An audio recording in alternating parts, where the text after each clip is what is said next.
Maintenant qu'on a accès à une panoplie de produits qui donnent la texture à nos murs, qui leur donnent la personnalité, on va attaquer la salle de séjour. Vos rénaux, Jean-François s'en occupe. Avec toute son équipe.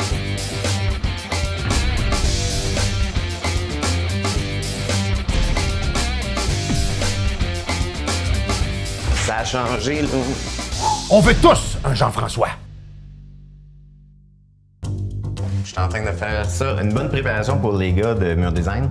Ils vont installer un produit que j'appelle Duo. Duo, c'est 4 panneaux de 1 quart de pouce d'épais et 4 panneaux d'1 demi-pouce d'épais. Ça fait un relief sur le mur. Ça fait très intéressant. Puis, ce qui est le fun, c'est ça, c'est des photos qui ont été prises à Saint-Hyacinthe. Ils ont pris différentes photos du pont pour le ciment, pour avoir vraiment l'effet. Puis, ils ont reproduit ça sur les panneaux. C'est vraiment, vraiment beau. Donc, quand on installe des produits comme ça, il faut toujours prévoir. Je reviens toujours à mon histoire de jeu d'échecs. Il faut prévoir pour le plancher. C'est pour ça que j'ai placé un autre panneau de USB pour prévoir l'épaisseur du plancher. Ici, il faut prévoir nos boîtes de fenêtres où ça va arrêter.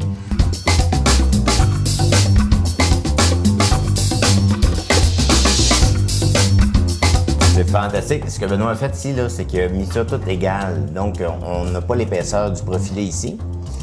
La trappe d'accès va pouvoir vraiment bien s'insérer comme ça. Passe-moi ta plaque. Tu veux que je te fasse ma plaque? Tiens. Pourquoi tu te coupes pas un morceau de Mur Design puis tu De mets pas ça l'huissier. dessus? Ouais. T'as une Moses de bonne idée. Ouais. Hey, ça, c'est du travail d'équipe, là. Tu travailles d'équipe. T'as fait ça. Là, j'ai remarqué aussi, au niveau de l'installation, la première rangée, la quatrième rangée, vous mettez de la colle. Oui. Pour assurer de la stabilité, c'est ça? Oui, en plein ça. Là, on sent déjà le profilé, là, les deux épaisseurs, là. Mais c'est vraiment, vraiment magnifique. Jeff, c'est quoi ce panneau-là? C'est des tuiles de plafond suspendu.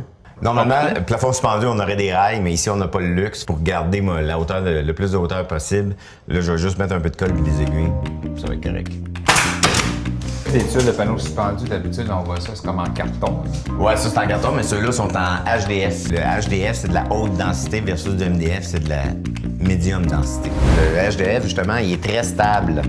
Donc, avec le poids de l'encastré, il ne tendra pas à vouloir bomber. Pourquoi tu le renforcis comme ça?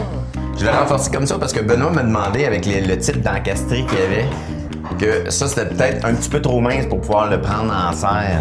L'autre problème que je ferais rencontrer ici, j'ai des forennes au plafond, j'ai surtout des soliveaux. Puis je veux pas arriver comme ça ou arriver comme ça, vous avez un soliveau, parce que je peux pas me permettre de couper les soliveaux. Ouais, je comprends. Fait que là, je me suis fait des différentes mesures pour essayer de centrer le plus possible toute la structure pour faire en sorte que ça arrive tout. Ça revient à dire que quand on fait une installation, il faut vraiment prévoir à l'avance. Donc, on peut pas arriver à installer toutes les tuiles, puis percer nos trous, puis sortir nos fils. Après, on risque d'avoir des surprises. Merci, mon René. Chose importante avant d'installer un plafond comme ça. Regarde ce qu'on a fait. Il y a une nouvelle ligne ici pour l'air climatisé. On l'a distancé Ah ouais, il l'a remonté pour pas... pour être sûr de ne pas l'attraper. Ça a deux fonctions, je te dirais, ce bloc de bois-là. La pente du tuyau, mais aussi protéger le tuyau. S'assurer de ne pas percer dedans. Chose à prévoir. Ouais. Pas pire, hein? Bon, la part du magicien. Il y en a qui font sortir un lapin du sac. Moi, je fais sortir le fil du trou. Et voilà. Souvent, lorsqu'on fait des rénaux, il nous arrive des mauvaises surprises, malheureusement. Eh mon Dieu! Un beau dégât d'eau. Un gros dégât d'eau. On a eu un petit dégât d'eau, le clapet a fait défaut, le plancher, il a fallu le changer en grande partie. À 3 h du matin, à 4 pattes en train d'enlever du plancher, puis il fallait excaver, changer l'égout, changer l'entrée d'eau, ça a un peu retardé les travaux. C'est le genre de surprise qui retarde sérieusement un chantier. Maintenant, tout est réparé, ça regarde très bien, on a des belles portes pour rentrer à notre gym. J'ai utilisé un panneau de Mur Design que j'ai épaissi en le doublant pour lui donner le volume d'une porte standard. Je ne dévoile pas le gym pour l'instant. Notre salon avec un beau mur de ciment. Par là, on a le bar qui est en morceaux pour l'instant, mais qu'on va pouvoir installer très bientôt sur le mur et au plancher. Vous allez voir, ça va être vraiment une belle pièce. Le salon de coiffeur qui commence à ressembler, je dirais, à un salon de coiffeur avec le beau meuble. Regardez le plafond avec le matériel qu'on a utilisé. Là, c'est vraiment hallucinant. Puis là, on a la vitrerie Gascon. T'es rendu où, Jean-Pierre? Les gars sont en train de faire le support de tête pour que tout soit solide, tout se tienne dans le haut. OK.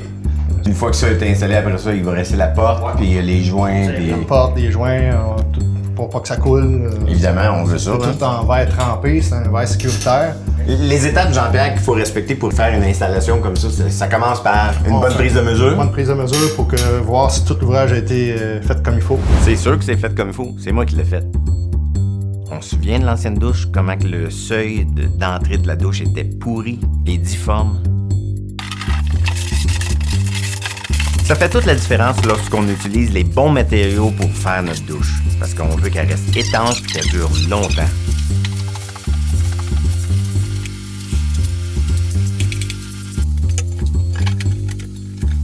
Évidemment, il y a plusieurs étapes à respecter, que ce soit au niveau du scellant. C'est vraiment un silicone anti-moisissure. Faut pas qu'il y ait de moisissure dans la douche. Là, OK. Puis normalement, c'est quoi le temps que tu conseilles aux gens avant de commencer à prendre une douche? Une semaine pour s'assurer que ça soit vraiment correct.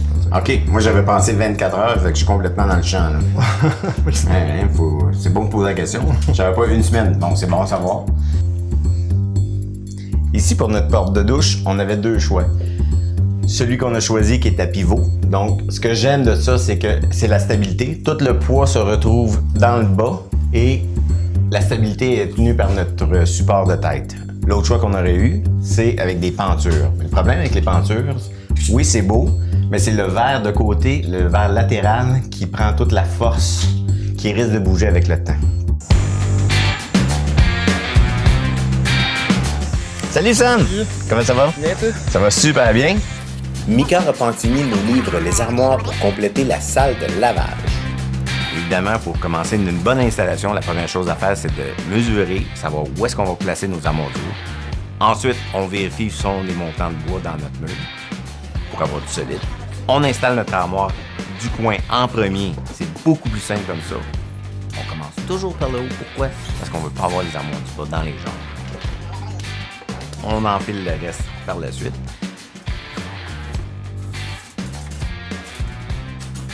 Ensuite, on installe les armoires du bois, plus le comptoir. Pour faciliter l'entretien de notre salle de lavage, c'est préférable d'installer un dosseret en céramique. Une fois complété, on admire le résultat. Bon, ben, faut passer à l'autre étape. La pièce de résistance du sol, la barre. C'est la première chose qu'on va voir en arrivant dans le sol de Milan Écart. Je pensais pas qu'elle allait me faire un beau bar comme ça.